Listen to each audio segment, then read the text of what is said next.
ce que je veux dire, c'est qu'il n'y a pas de solution miracle qui va régler tous les problèmes. Et que dans la problématique de l'eau, c'est une problématique complexe qu'il faut traiter avec toute sa complexité. C'est-à-dire qu'il faut travailler toujours sur 4 piliers. Les 4 piliers sont, d'une part, la sobriété d'usage. Comment on fait pour limiter, pour réduire nos usages. Deuxième pilier, c'est l'efficacité d'usage. Comment, quand je fais un usage, je ne perds pas beaucoup d'eau, ou en tout cas, j'améliore cette efficacité.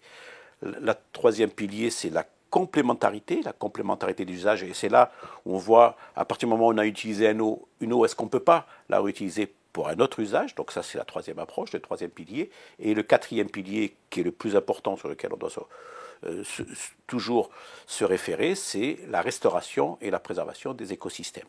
Et il faut agir en permanence sur ces 4 piliers, et chaque territoire, chaque cas, chaque commune sera un cas particulier, parce qu'il y en a où il y aura de l'intérêt à travailler sur la sobriété et de l'efficacité, il y en a où la réutilisation peut être une solution. Donc le principe de la réutilisation des eaux, c'est justement, à partir du moment où on a utilisé une eau qui est canalisée, on sait où elle se trouve, est-ce qu'à partir d'une eau déjà utilisée, avant de la rejeter dans la nature, on ne peut pas remettre ou refaire un usage de cette eau? Et ce qui est intéressant dans cette approche, c'est que globalement, un mètre cube d'eau qu'on aura réutilisé, c'est un mètre cube d'eau qu'on n'aura pas prélevé dans la ressource. Après, elle présente beaucoup d'intérêt en zone côtière, et dans d'autres endroits, elle va présenter un peu moins d'intérêt. Mais là aussi, ça dépend un peu de ce qu'on fait et surtout des usages.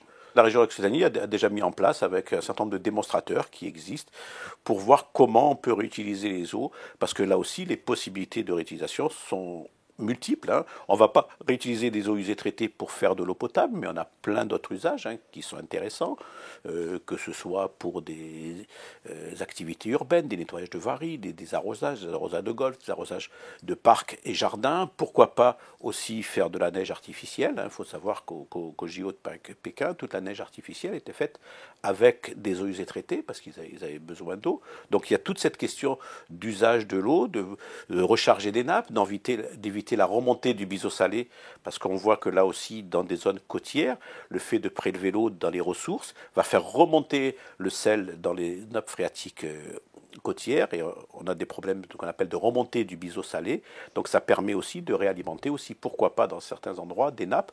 Donc on voit que les solutions sont multiples, mais elles ont besoin d'être testées, elles ont besoin d'être évaluées, elles ont besoin d'être mises en place, même si c'est déjà fait dans le monde, dans de nombreux endroits. On a besoin de se l'approprier en France et de le faire dans les conditions sûres pour pouvoir les installer de manière pérenne.